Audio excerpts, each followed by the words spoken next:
നമ്മുടെ എല്ലാവരുടെ വീട്ടിലും ആർക്കെങ്കിലും എന്തെങ്കിലുമൊക്കെ കഴിക്കാൻ ഇഷ്ടമില്ലാത്ത സാധനങ്ങൾ കാണുമല്ലേ. അങ്ങനെ ഞങ്ങളുടെ വീട്ടിൽ ഇഷ്ടമില്ലാത്തൊരു സാധനമാട്ടോ ഈ കൊത്തമര. അങ്ങനെ ഇഷ്ടമില്ലെങ്കിലും നമ്മൾ സാമ്പാർ കിറ്റ് വാങ്ങുമ്പോൾ ആ ചേട്ടൻ ആവശ്യം പോലെ ഞങ്ങൾക്ക് ഈ കൊത്തമര ഇട്ട് തരും കേട്ടോ. എന്നാൽ പിന്നെ ഇന്ന് നമുക്ക് ഇവൻ്റെ രൂപം ഒന്ന് മാറ്റി എല്ലാവർക്കും ഇഷ്ടപ്പെടുന്ന രീതിയിൽ എന്തെങ്കിലും ഒന്ന് ഉണ്ടാക്കിയാലോ.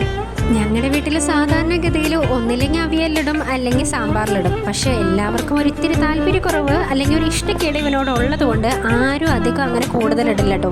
നമ്മുടെ സാമ്പാർ കൂട്ട് മുഴുവനായിട്ട് തീർന്നാലും നമ്മുടെ കൊത്തമര അപ്പോഴും ഫ്രിഡ്ജിൽ തന്നെ ഉണ്ടാവും കേട്ടോ. എന്നാൽ പിന്നെ ഇതിന്ന് വേസ്റ്റ് ആക്കാതെ നമുക്ക് എന്തെങ്കിലും ചെയ്യാം കേട്ടോ. അങ്ങനെ നമ്മുടെ കൊത്തമര ഫുള്ളായിട്ട് ഞാനവിടെ കഴുകി വൃത്തിയാക്കി എടുത്തിട്ടുണ്ട് കേട്ടോ. ഇനി നമുക്കതൊന്ന് നടുവീന്ന് കീറി അതിൻ്റെ വലിപ്പം ഒന്ന് കുറയ്ക്കാം കേട്ടോ. കുറച്ച് വീതിക്കാണല്ലോ ഇതിരിക്കുന്നത്.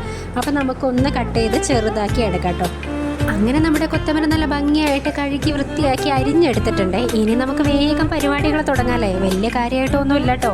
അപ്പം നമുക്ക് അതിലേക്ക് ചേർക്കേണ്ട കാര്യങ്ങളൊക്കെ പെട്ടെന്ന് ചേർക്കാം. അപ്പം ഞാൻ അതിനകത്തേക്ക് കുറച്ച് പൊടികളൊക്കെ ചേർത്ത് കൊടുക്കുന്നുണ്ട് കേട്ടോ. അപ്പോൾ ഞാൻ ചേർത്ത് കൊടുക്കുന്നത് കുറച്ച് മഞ്ഞൾപ്പൊടി, മല്ലിപ്പൊടി, മസാലപ്പൊടി, ഉപ്പ്, മുളക് പൊടി, അങ്ങനെ അത്രയും സാധനങ്ങളായിട്ട് ഞാൻ ചേർത്ത് കൊടുക്കുന്നത്.